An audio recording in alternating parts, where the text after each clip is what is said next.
جس چیز میں اللہ کی رضا ہو وہ چیز ہمیں کبھی بے سکون نہیں کرتی۔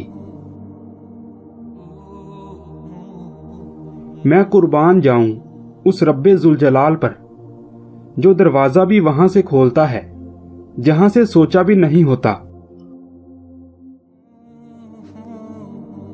وہ عطا کرنے پر آ جائے تو مانگنے کا طریقہ بھی سکھا دیتا ہے۔ اللہ کی عطاؤں پر الحمدللہ اور اپنی خطاؤں پر استغفر اللہ کہنا اللہ کو بہت پسند ہے۔ حضرت علی رضی اللہ تعالی عنہ نے فرمایا، جو شخص اللہ تعالیٰ سے مدد چاہتا ہے تو اللہ تعالیٰ اس کی مدد ضرور فرماتا ہے۔ لوگ صرف مشورے دیتے ہیں، ساتھ تو صرف اللہ دیتا ہے، اور اللہ آپ کو ایسے نوازے گا کہ آپ کے دعا میں اٹھے ہاتھ حیران رہ جائیں گے۔ اللہ کی یاد میں ہی دلوں کا سکون ہے۔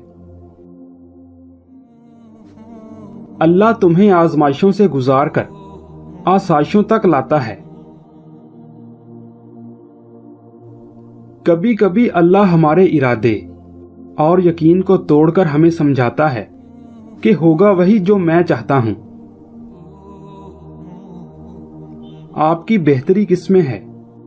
آپ کا رب بہتر جانتا ہے۔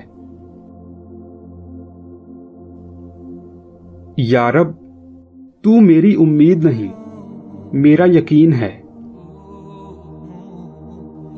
بغیر دوائیوں کے سوتے ہو، صبح بغیر تکلیف کے جاگتے ہو، بغیر کسی سہارے کے آتے جاتے ہو، بغیر پرہیز کھاتے پیتے ہو، تو کہو الحمدللہ۔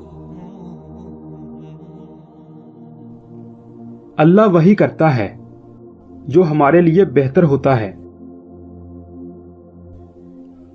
ہمیشہ الحمدللہ کہیں اور یاد رکھیں آپ کی زندگی ہزاروں لوگوں سے بہتر ہے۔